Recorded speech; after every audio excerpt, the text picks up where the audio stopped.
আমাদের শেষ রসুল, শেষ নবী হযরত মুহাম্মদ সাল্লাল্লাহু আলাইহি ওয়াসাল্লাম।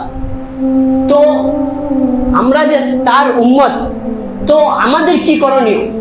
প্রথমত যেটি করণীয় সেটি হচ্ছে যে তার উপর ঈমান নিয়ে আসা, তাকে বিশ্বাস করা, অর্থাৎ আল্লাহ রাব্বুল আলামিন যে তিনাকে এই দুনিয়াতে রসুল হিসেবে, নবী হিসেবে পাঠিয়েছেন, এই জিনিসের উপর বিশ্বাস স্থাপন করা, এটাই আমাদের প্রথম কর্তব্য। কেননা আল্লাহ রাব্বুল আলামিন বলেছেন যে ইয়া আইয়ুহাল্লাযীনা আমানু আমিনু বিল্লাহি ওয়া রাসূলি, যে হে ঈমানদারগণ তোমরা আল্লাহ এবং তার রাসূলের উপর বিশ্বাস স্থাপন করো। আর আমরা এটাও জানি যে সে ব্যক্তি ততক্ষণ পর্যন্ত মুমিন হতে পারবে না যতক্ষণ না সে 6টি জিনিসের উপর বিশ্বাস স্থাপন করবে। কেননা হাদিসে জিবরিল হাদিসের মধ্যে এসেছে, সেটি হচ্ছে জান তুমিনা বিল্লাহি ওয়া মালাইকাতিহি ওয়া কুতুবিহি ওয়া রাসূলিহি ওয়াল ইয়াউমিল আখির ওয়াল কদরি খায়রিহি আও শাররিহি। সেই 6টি জিনিস কি? প্রথম তো হচ্ছে আল্লাহর উপর বিশ্বাস স্থাপন করা, তার ফেরেশতা যেগুলো রয়েছে তাদের প্রতি বিশ্বাস স্থাপন করা, ওয়া কুতুবিহি এবং তিনি যে কিতাব পাঠিয়েছেন তার প্রতি বিশ্বাস, ওয়া রাসূলিহি এবং তার রাসূলের প্রতিও বিশ্বাস স্থাপন করা, এবং তারপরে কিয়ামত দিবসের প্রতি এবং কদরে, চাহে সেটা ভালো হোক বা খারাপ হোক, তার প্রতি বিশ্বাস স্থাপন করা। এটি হচ্ছে ঈমানের রুকুন। তাই এর মধ্যে যেটা রয়েছে সেটা হচ্ছে রসুল, তার রসুলের প্রতি বিশ্বাস স্থাপন করতেই হবে। কেননা আল্লাহ রাব্বুল আলামিন অন্য জায়গায় বলছেন যে ইন্নামাল মুমিনুনা আল্লাযীনা আমানু বিল্লাহি ওয়া রাসূলিহি সুম্মা লাম ইয়ারতাবু, যে মুমিন তো তারাই, মুমিন তো প্রকৃতপক্ষে মুমিন তো তারাই যে আমানু বিল্লাহি ওয়া রাসূলিহি, যারা আল্লাহ এবং তার রাসূলের প্রতি বিশ্বাস স্থাপন করবে, সুম্মা লাম ইয়ারতাবু, অতঃপর তাতে কোনো প্রকার তারা সন্দেহ করবে না। মুমিন হতে গেলে প্রথম তো শর্ত হচ্ছে আল্লাহর উপর ঈমান নিয়ে আসা, বিশ্বাস স্থাপন করা।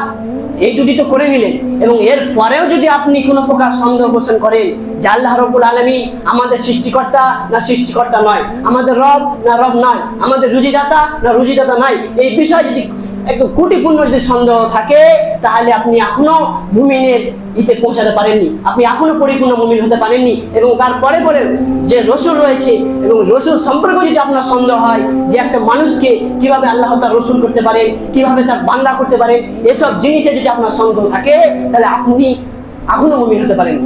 তাই মুমিন হচ্ছে তারাই যে আল্লাহর প্রতি বিশ্বাস স্থাপন করবে, তার রসুলের প্রতি বিশ্বাস স্থাপন করবে, সুম্মা লাম ইয়ারতাবু, এবং এতে কোনো প্রকার সন্দেহ করবে না, সেই ব্যক্তি হচ্ছে প্রকৃত মুমিন। এবং যে ব্যক্তি এই সব জিনিসে বিশ্বাস স্থাপন করবে না, যে ব্যক্তি আল্লাহ এবং তার রসুলের প্রতি বিশ্বাস স্থাপন করবে না, আল্লাহ রাব্বুল আলামিন তার জন্য জাহান্নামের শাস্তি প্রস্তুত করে রেখেছেন। কারণ আল্লাহ রাব্বুল আলামিন বলছেন ওয়ামান লাম ইউমিন বিল্লাহি ওয়া রাসূলিহি ফাইন্না আ'তাদনা লিল কাফিরিনা সাইরা, যে ব্যক্তি আল্লাহ এবং তার রসুলের প্রতি বিশ্বাস স্থাপন করলো না, ঈমান নিয়ে আসলো না, তাহলে কি ফাইন্না আ'তাদনা, তাহলে আমরা প্রস্তুত করে রেখেছি তাদের জন্য, সেই সব কাফিরদের জন্য সাইরা, অর্থাৎ সাইর অর্থাৎ কষ্টদায়ক শাস্তি, আযাব।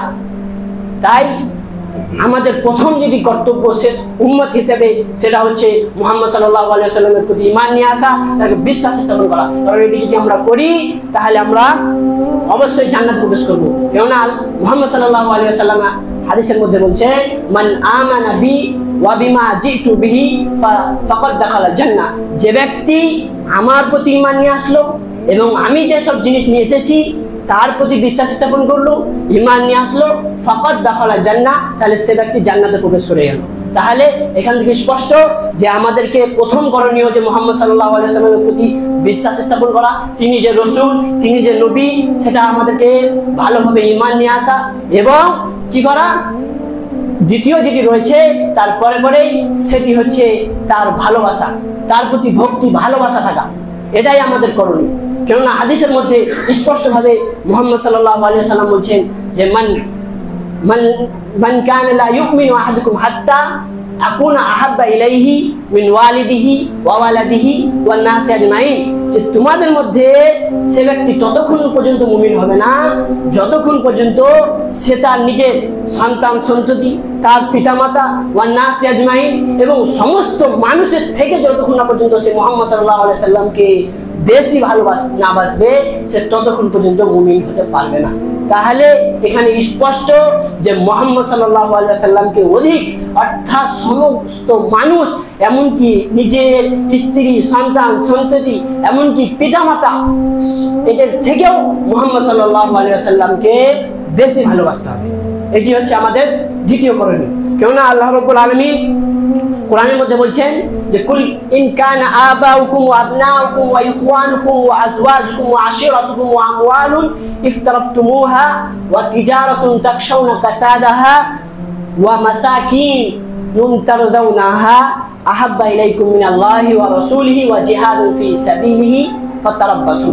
বলছে হে নবী, আপনি বলে দিন, যদি তোমরা এই আল্লাহর থেকে এবং তার রসুলের থেকে এবং তার রাস্তায় জিহাদের থেকে যদি তোমরা তোমাদের পিতামাতা, যদি তোমরা তোমাদের সন্তান সন্ততি, তোমার ভাইদেরকে, এবং যদি তোমরা তোমাদের স্ত্রী, সন্তান সন্ততি এদেরকে, এবং তোমাদের যেসব ব্যবসা বাণিজ্য রয়েছে সেসব জিনিসকে, এবং তোমরা যেই জায়গায় বসবাস করছো, যেই জায়গায় তোমরা সন্তুষ্ট রয়েছে সেই সব জায়গা জমিকে, এবং তোমাদের উপার্জিত ধন সম্পদকে যদি তোমরা বেশি প্রাধান্য দিয়ে থাকো, বেশি ভালোবেসে থাকো, কার থেকে? আল্লাহ থেকে এবং তার রসুল থেকে এবং তার রাস্তায় জিহাদ করা থেকে, তাহলে তোমরা ভেবে রাখো ফাতারাব্বাসু, তাহলে তোমরা আল্লাহর শাস্তির অপেক্ষা করছো। কেননা আল্লাহ রাব্বুল আলামিনকে সমস্ত কিছু থেকে বেশি ভালোবাসতে হবে। কেননা নিজের ধন সম্পদ যা জিনিস রয়েছে কিনা এর থেকে বেশি, কারণ আল্লাহই আমাদের সৃষ্টিকর্তা, রুজিদাতা, পালনকর্তা, ভাগ্য বিধাতা, নির্ভরদাতা, তার উপর তাকে সবচেয়ে বেশি ভালোবাসতে হবে, এবং আর রসুল এবং তার রসুলকেও, এবং তার রাস্তায় জিহাদ করা। এই তিনটি জিনিসকে আমাদেরকে বেশি ভালোবাসতে হবে। আমাদের এই দুনিয়ার ধন সম্পদ, এই দুনিয়ার সন্তান সন্ততি, স্ত্রী, এবং যেই থাকুক না কেন, সমস্ত মানুষের থেকেও বেশি আমাদেরকে আল্লাহ এবং তার রসুল এবং তার রাস্তায় জিহাদ করাকে বেশি ভালোবাসতে হবে। যদি আমরা এটা না করি তাহলে আমরা অবশ্যই শাস্তির মুখাপেক্ষি হব। আল্লাহ থেকে যদি অন্য কাউকে ভালোবেসে থাকি, দ্বিতীয় তার রসুলের থেকে যদি বেশি ভালোবেসে থাকি, অর্থাৎ এমন কোনো কথা এলো যেই কথা আল্লাহ এবং তার রসুলের বিরুদ্ধে, সেটা কারো ভালোবাসা বা কারোর জন্য সেটা করে নিলাম, তাহলে জেনে রাখুন আমাদের জন্য শাস্তি অপেক্ষা করছে।